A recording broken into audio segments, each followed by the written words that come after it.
The Remarkable Case of Davidson's Eyes by H. G. Wells. 1. The transitory mental aberration of Sidney Davidson, remarkable enough in itself, is still more remarkable if Wade's explanation is to be credited. It sets one dreaming of the oddest possibilities of intercommunication in the future, of spending an intercalary 5 minutes on the other side of the world, or being watched in our most secret operations by unsuspected eyes.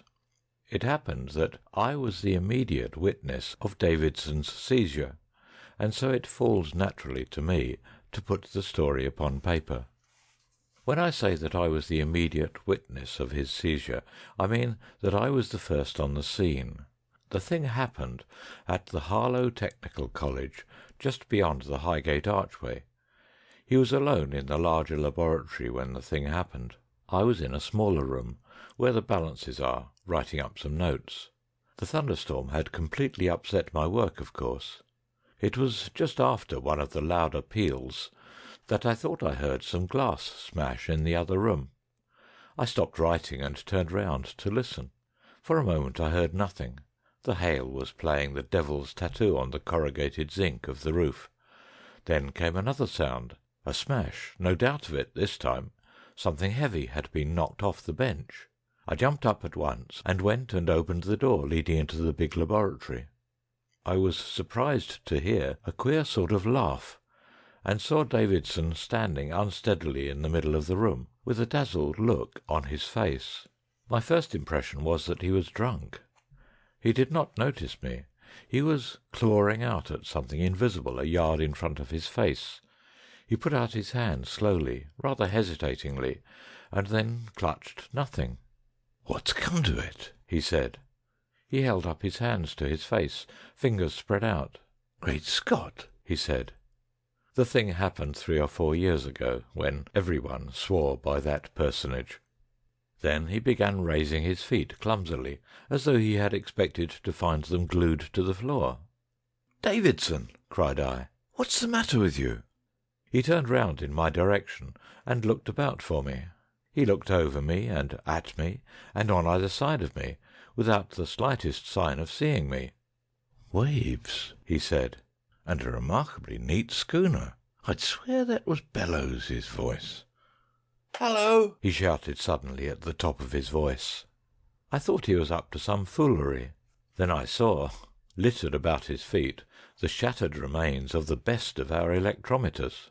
"What's up, man?" said I. "You've smashed the electrometer." "Bellows again," said he. "Friends left, if my hands are gone. Something about electrometers.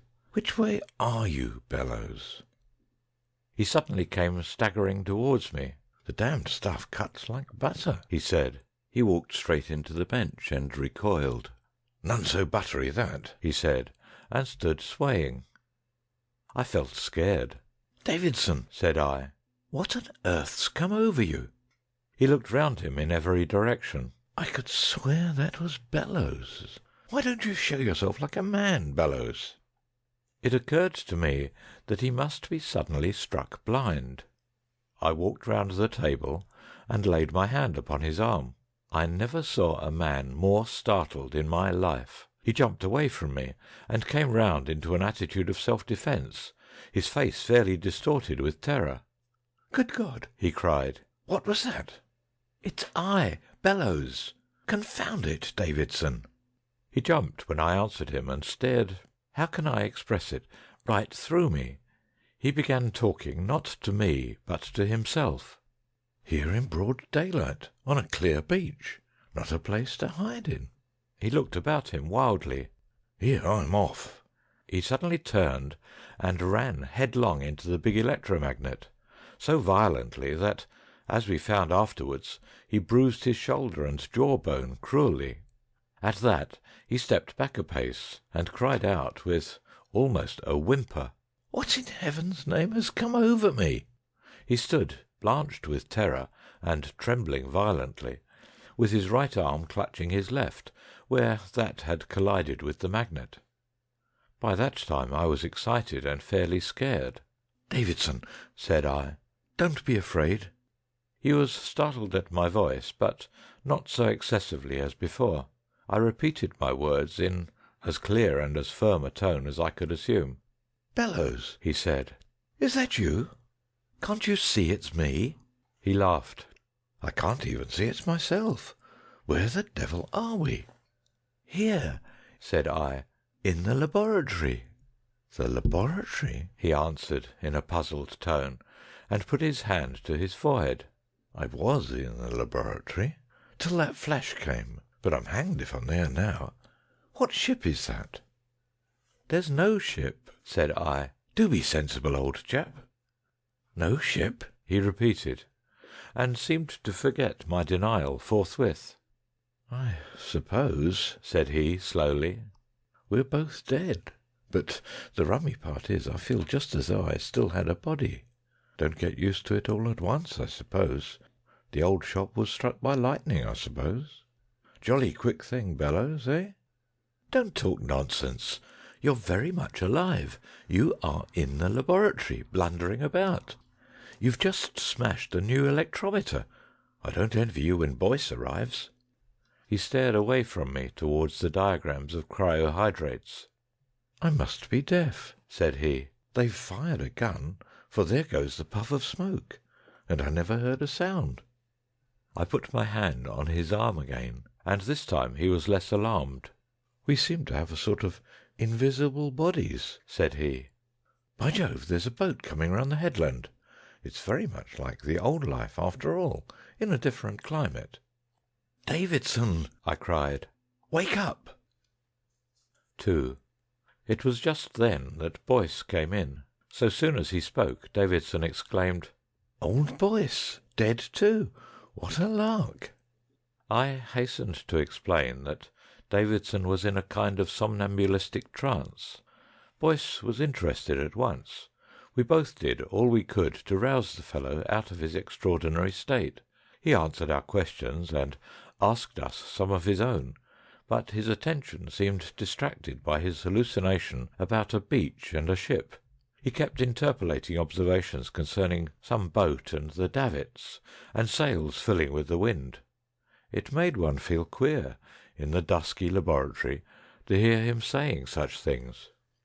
He was blind and helpless.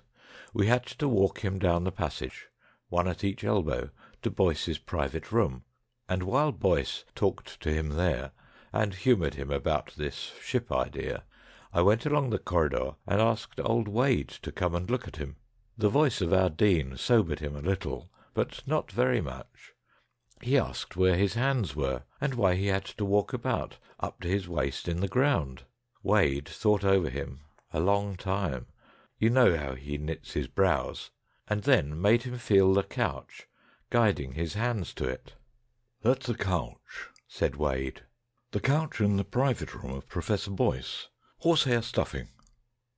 Davidson felt about and puzzled over it, and answered presently that he could feel it all right, but he couldn't see it. "What do you see?" asked Wade. Davidson said he could see nothing but a lot of sand and broken up shells. Wade gave him some other things to feel, telling him what they were and watching him keenly. "The ship is almost hull down," said Davidson presently, apropos of nothing. "Never mind the ship," said Wade. "Listen to me, Davidson. Do you know what hallucination means?" "Rather," said Davidson. "Well, everything you see is hallucinatory." "Bishop Berkeley," said Davidson. "Don't mistake me," said Wade. "You are alive and in this room of Boyce's, but something has happened to your eyes. You cannot see. You can feel and hear, but not see. Do you follow me?" "It seems to me that I see too much." Davidson rubbed his knuckles into his eyes. "Well," he said, "that's all. Don't let it perplex you. Bellows here, and I will take you home in a cab." "Wait a bit," Davidson thought. "Help me to sit down," said he presently. "And now, I'm sorry to trouble you, but will you tell me all that over again?" Wade repeated it very patiently. Davidson shut his eyes and pressed his hands upon his forehead. "Yes," said he, "it's quite right. Now my eyes are shut, I know you're right. That's you, Bellows, sitting by me on the couch. I'm in England again, and we're in the dark." Then he opened his eyes, and there, said he, is the sun just rising, and the yards of the ship, and a tumbled sea, and a couple of birds flying. I never saw anything so real. And I'm sitting up to my neck in a bank of sand." He bent forward and covered his face with his hands. Then he opened his eyes again. Dark sea and sunrise. And yet I'm sitting on a sofa in old Boyce's room. God help me. 3. That was the beginning. For 3 weeks this strange affection of Davidson's eyes continued unabated. It was far worse than being blind. He was absolutely helpless, and had to be fed like a newly hatched bird, and led about and undressed. If he attempted to move, he fell over things or struck himself against walls or doors. After a day or so, he got used to hearing our voices without seeing us, and willingly admitted he was at home, and that Wade was right in what he told him. My sister, to whom he was engaged, insisted on coming to see him, and would sit for hours every day while he talked about this speech of his. Holding her hand seemed to comfort him immensely. He explained that when we left the college and drove home (he lived in Hampstead village), it appeared to him as if we drove right through a sand hill (it was perfectly black until he emerged again), and through rocks and trees and solid obstacles, and when he was taken to his own room it made him giddy and almost frantic with the fear of falling, because going upstairs seemed to lift him 30 or 40 feet above the rocks of his imaginary island. He kept saying he should smash all the eggs. The end was that he had to be taken down into his father's consulting room and laid upon a couch that stood there. He described the island as being a bleak kind of place on the whole, with very little vegetation except some peaty stuff and a lot of bare rock. There were multitudes of penguins, and they made the rocks white and disagreeable to see. The sea was often rough, and once there was a thunderstorm, and he lay and shouted at the silent flashes. Once or twice seals pulled up on the beach, but only on the first 2 or 3 days. He said it was very funny the way in which the penguins used to waddle right through him, and how he seemed to lie among them without disturbing them. I remember one odd thing, and that was when he wanted very badly to smoke. We put a pipe in his hands — he almost poked his eye out with it — and lit it, but he couldn't taste anything. I've since found it's the same with me — I don't know if it's the usual case — that I cannot enjoy tobacco at all unless I can see the smoke. But the queerest part of his vision came when Wade sent him out in a bath chair to get fresh air. The Davidsons hired a chair, and got that deaf and obstinate dependent of theirs, Widgery, to attend to it. Widgery's ideas of healthy expeditions were peculiar. My sister, who had been to the Dogs' Home, met them in Camden Town towards King's Cross, Widgery trotting along complacently, and Davidson, evidently most distressed, trying in his feeble blind way to attract Widgery's attention. He positively wept when my sister spoke to him. "Oh, get me out of this horrible darkness," he said, feeling for her hand. "I must get out of it, or I shall die." He was quite incapable of explaining what was the matter, but my sister decided he must go home, and presently, as they went uphill towards Hampstead, the horror seemed to drop from him. He said it was good to see the stars again, though it was then about noon and a blazing day. "It seemed," he told me afterwards, "as if I was being carried irresistibly towards the water. I was not very much alarmed at first. Of course, it was night there, a lovely night." "Of course?" I asked, for that struck me as odd. "Of course," said he. "It's always night there when it is day here. Well, we went right into the water, which was calm and shining under the moonlight. Just a broad swell that seemed to grow broader and flatter as I came down into it. The surface glistened just like a skin. It might have been empty space underneath, for all I could tell to the contrary. Very slowly, for I rode slanting into it, the water crept up to my eyes.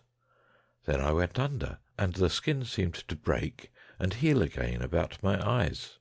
The moon gave a jump up in the sky, and grew green and dim, and fish, faintly glowing, came darting round me, and things that seemed made of luminous glass, and I passed through a tangle of seaweeds that shone with an oily lustre, and so I drove down into the sea, and the stars went out one by one, and the moon grew greener and darker, and the seaweed became a luminous purple red.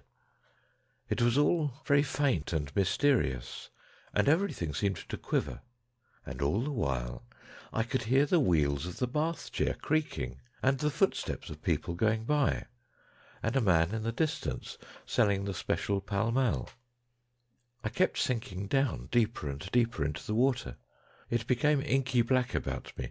Not a ray from above came down into that darkness, and the phosphorescent things grew brighter and brighter. The snaky branches of the deeper weeds flickered like the flames of spirit lamps, but after a time there were no more weeds. The fishes came staring and gaping towards me, and into me and through me. I never imagined such fishes before. They had lines of fire along the sides of them, as though they had been outlined with a luminous pencil, and there was a ghastly thing swimming backwards with a lot of twining arms. And then I saw, coming very slowly towards me through the gloom, a hazy mass of light that resolved itself as it drew nearer into multitudes of fishes struggling and darting round something that drifted. I drove on straight towards it, and presently I saw in the midst of the tumult, and by the light of the fish, a bit of splintered spar looming over me, and a dark hull tilting over, and some glowing phosphorescent forms that were shaken and writhed as the fish bit at them. Then it was I began to try to attract Widgery's attention. A horror came upon me. Ugh! I should have driven right into those half-eaten things if your sister had not come. They had great holes in them, Bellows, and never mind, but it was ghastly. 4. For 3 weeks Davidson remained in this singular state, seeing what at the time we imagined was an altogether phantasmal world, and stone blind to the world around him. Then, one Tuesday, when I called, I met old Davidson in the passage. "He can see his thumb," the old gentleman said, in a perfect transport. He was struggling into his overcoat. "He can see his thumb, Bellows," he said, with the tears in his eyes. "The lad will be all right yet." I rushed in to Davidson. He was holding up a little book before his face, and looking at it, and laughing in a weak kind of way. "It's amazing," he said. "There's a kind of patch come there." He pointed with his finger. "I'm on the rocks as usual, and the penguins are staggering and flapping about as usual. And there's been a whale showing every now and then, but it's got too dark now to make him out. But put something there, and I see it. I do see it. It's very dim and broken in places, but I see it all the same, like a faint spectre of itself. I found it out this morning while they were dressing me. It's like a hole in this infernal phantom world. Just put your hand by mine. No, not there. Ah, yes, I see it. The base of your thumb and a bit of cuff. It looks like the ghost of a bit of your hand sticking out of the darkling sky. Just by it, there's a group of stars like a cross coming out." From that time Davidson began to mend. His account of the change, like his account of the vision, was oddly convincing. Over patches of his field of vision the phantom world grew fainter, grew transparent, as it were, and through these translucent gaps he began to see dimly the real world about him. The patches grew in size and number, ran together, and spread until only here and there were blind spots left upon his eyes. He was able to get up and steer himself about, feed himself once more, read, smoke, and behave like an ordinary citizen again. At first it was very confusing to him to have these two pictures overlapping each other like the changing views of a lantern, but in a little while he began to distinguish the real from the illusory. At first he was unfeignedly glad, and seemed only too anxious to complete his cure by taking exercise and tonics. But as that odd island of his began to fade away from him, he became queerly interested in it. He wanted particularly to go down into the deep sea again, and would spend half his time wandering about the low-lying parts of London, trying to find the water-logged wreck he had seen drifting. The glare of real daylight very soon impressed him so vividly as to blot out everything of his shadowy world, but of a night time, in a darkened room, he could still see the white-splashed rocks of the island, and the clumsy penguins staggering to and fro. But even these grew fainter and fainter, and at last, soon after he married my sister, he saw them for the last time. 5. And now to tell of the queerest thing of all.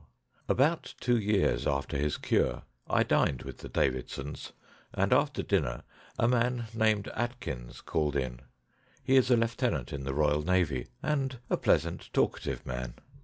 He was on friendly terms with my brother-in-law, and was soon on friendly terms with me.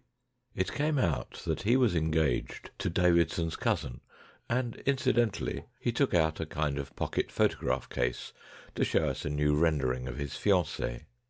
"And, by the by," said he, "here's the old Fulmar." Davidson looked at it casually, then suddenly his face lit up. "Good heavens!" said he, "I could almost swear—" "What?" said Atkins. "That I had seen that ship before." "Don't see how you can have. She hasn't been out of the South Seas for 6 years, and before then—" "But—" began Davidson, and then, "Yes, that's the ship I dreamt of. I'm sure that's the ship I dreamt of. She was standing off an island that swarmed with penguins, and she fired a gun." "Good Lord!" said Atkins, who had now heard the particulars of the seizure. "How the deuce could you dream that?"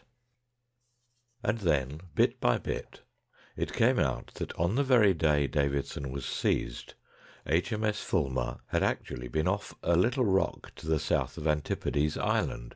A boat had landed overnight to get penguins' eggs, had been delayed, and, a thunderstorm drifting up, the boat's crew had waited until the morning before rejoining the ship. Atkins had been one of them, and he corroborated word for word the descriptions Davidson had given of the island and the boat. There is not the slightest doubt in any of our minds that Davidson has really seen the place.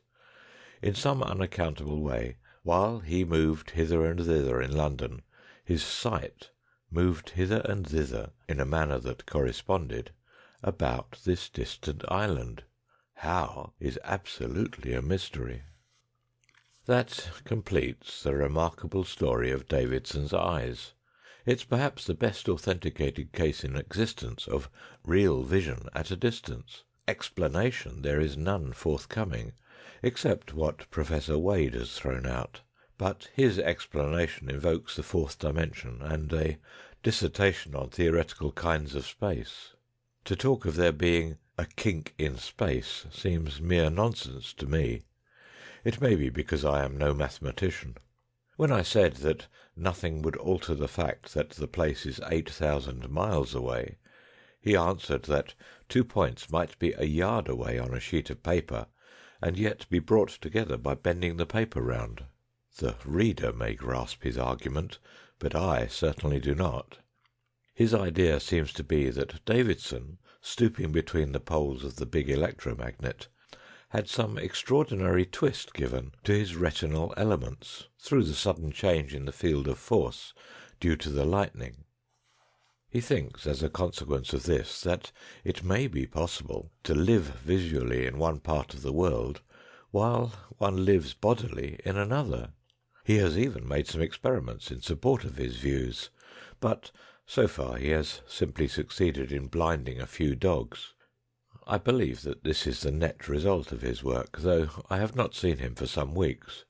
Latterly I have been so busy with my work in connection with the St. Pancras installation that I have had little opportunity of calling to see him. But the whole of his theory seems fantastic to me. The facts concerning Davidson stand on an altogether different footing, and I can testify personally to the accuracy of every detail I have given. End of The Remarkable Case of Davidson's Eyes, read by Peter Yearsley.